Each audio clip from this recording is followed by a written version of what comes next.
Professor Suborno Isaac Bari unong hikai bakhanna tam haka pyrthei upana New York University USA ulawan jungo yaka school ba University of Science and Technology Meghalaya USTM haka khatsau tarik nailar kani ka jingwan jungo uni unong hikai bakhanna tam haka pyrthei kalapan shongshit yaka USTM baro kawe Professor Suborno Isaac Bari hakani kasni ula ajingkren yaki hajar ngot kisamla puli kinong hikai bat kinong tre ka school ba USTM halor ka the impact of early STEM education ni ban penslor yaki khynnah sya ka jingpuli yaka science technology engineering and mathematics nadu dangrit ban weng yaki jing e hakapuli kaputhi Ya Professor Suborno Bari la senran langda ukpa jang Rashidul Bari ubalong unong hikai ha Brooklyn Tech New York USA but Pranish Devnath State Representative Northeast India Yomika Space Academy ISRO Space Tutor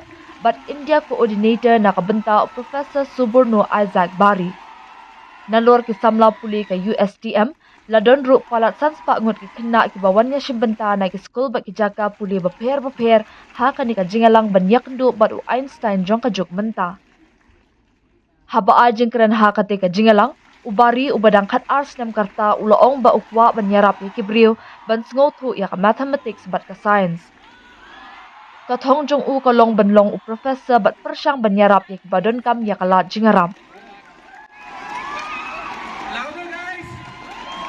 This is lecture short, as always, because you may have seen the itinerary. This is supposed to be a 1 hour or so long lecture. But what I really want to do is keep it short, because the best speeches are the ones that keep your viewers' attention for the duration of the speech. And of course, I can't do that if it's 1 hour. After you're going to take out your phones 5 minutes, and scroll on some random social media. So, why am I here today, and why did I specifically choose to talk about the impact of early STEM education? Well, it should be quite apparent that I was getting some early STEM education myself. And I think that early STEM education, I've said it 3 times by now, but the impact of educating your kids at a young age about STEM might be one of the biggest things that has ever been seen. But people don't really use it that much, use that opportunity. The thing is, everybody gets exposed to STEM technically at a young age. At 3 or 4 years old, you start counting, you start adding, you start subtracting, but you have so much potential to help your kids understand before then. Now, of course, I'm not talking about making your kids do calculus.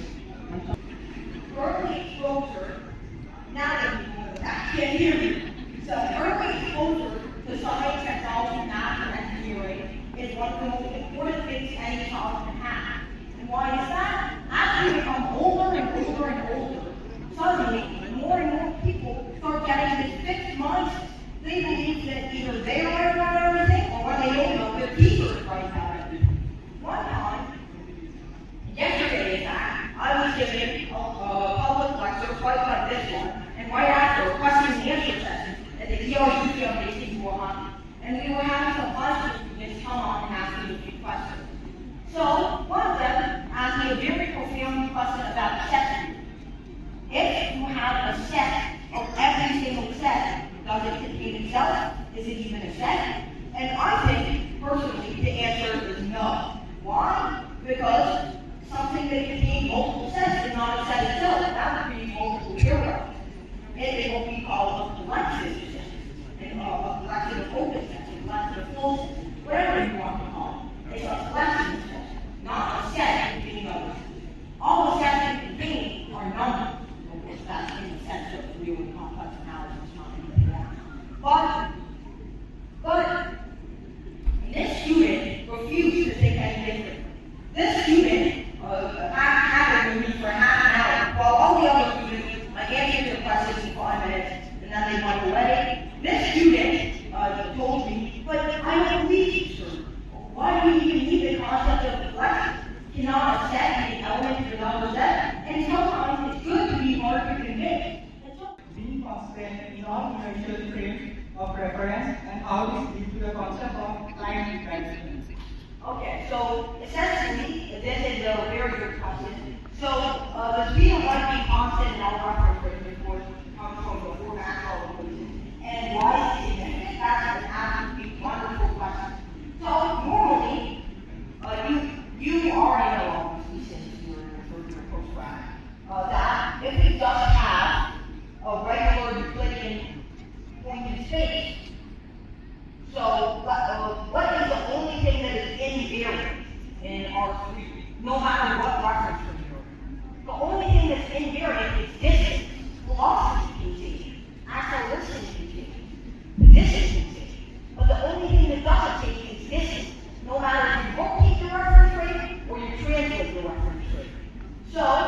this is engineering. In our